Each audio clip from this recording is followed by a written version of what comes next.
नमस्कार बंधुगण मु आज आपण मानक पाखु गोटे छोट कहानीटे नहीं आसी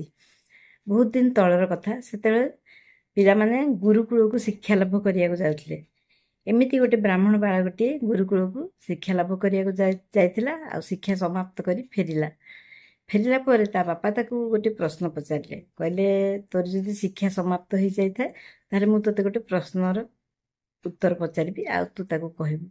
बालकटी हाँ भरला तो ता बापा ताकू पचारे जे पापर बापा किए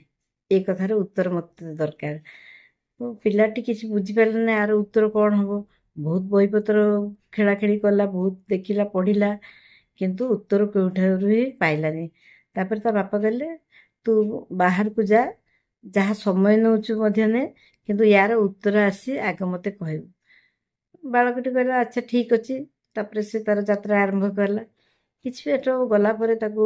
शोष लगिला हालिया भी हो जाए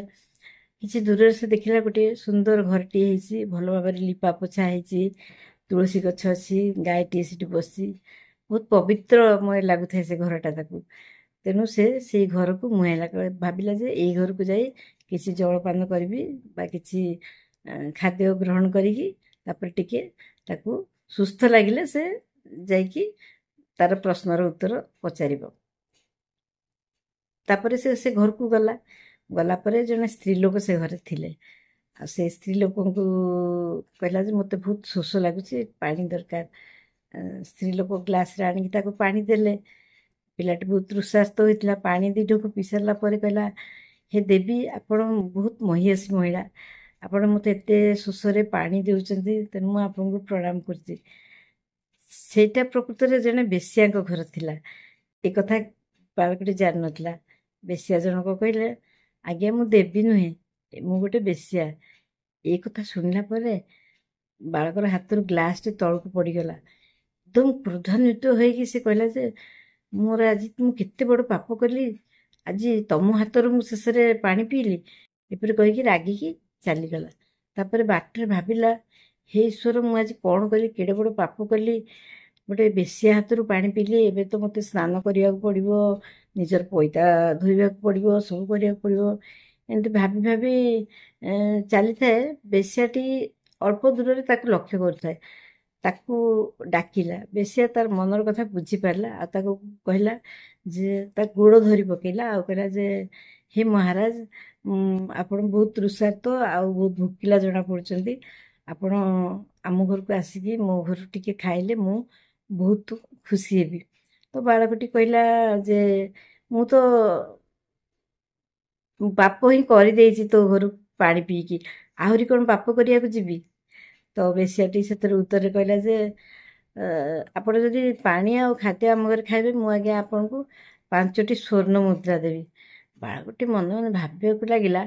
जे पाप तो कर सारी स्नान तो करने पड़ो तो कहीं स्वर्ण मुद्रा जदि मिलूँ 5टी ताल ताक नहीं जाए से राजी होगला आ घर को गला से बेसियाटी खाद्य पानी सब नहीं आसला नहीं आसिक थोइला आउ तापर बेसियाटी पचारला जे मु आपण को जदि खुएदेवी आहरी खुशी हेबी खुएदेला परे मु आपण को 5टी नुहे 15टी मुद्रा देवी बालक किसी समय स्तब्ध हो रहीगला तापर भाविला भल कथा तो 15टी स्वर्ण मुद्रा मिल एथि क्षति कौन अच्छी जमती हेल्ले तो मुझे गाधु पाधे देले पाप मोर धोई हो तो से राजी होगला से तापर से बेसिया ताकू खुएदेला आ से खाइला बेसिया से कहला जे आपण भावुची निज प्रश्नर उत्तर पाई सारी सी कहला किपरि बालकटी पचारा केमती मु पाइली मो प्रश्नर उत्तर ना आपण पापर बापा को खोजिया जाते ना तो पापर बापा हूँ लोभ केमिति ना जिते मुझे आपन को पानी खाद्य पानी दबा को डाकिली आ 5टी स्वर्ण मुद्रा प्रदान कली से आपण लोभर वशवर्ती हेले आ मो घर को आसिक खाद्य आ पानी ग्रहण करने राजी हेले आ जिते मुझे आपन को खुए दवा को कहली से आप 15टी स्वर्ण मुद्रार ये मुझे प्रस्ताव मुझे रखी आपण पाखे से आप से कथार भी राजी हो जाते ताने लोभ बलू आपण ଗୋଟେ ବେଶ୍ୟା ଘରୁ ପାଣି ଖାଦ୍ୟ ସବୁ ଗ୍ରହଣ କଲେ। ତେଣୁ ଲୋଭ ହିଁ ହେଉଛି ପାପର ପାପ। ଏ କଥା ଶୁଣିକି ବାଳକର ଆଖି ଖୋଲିଗଲା,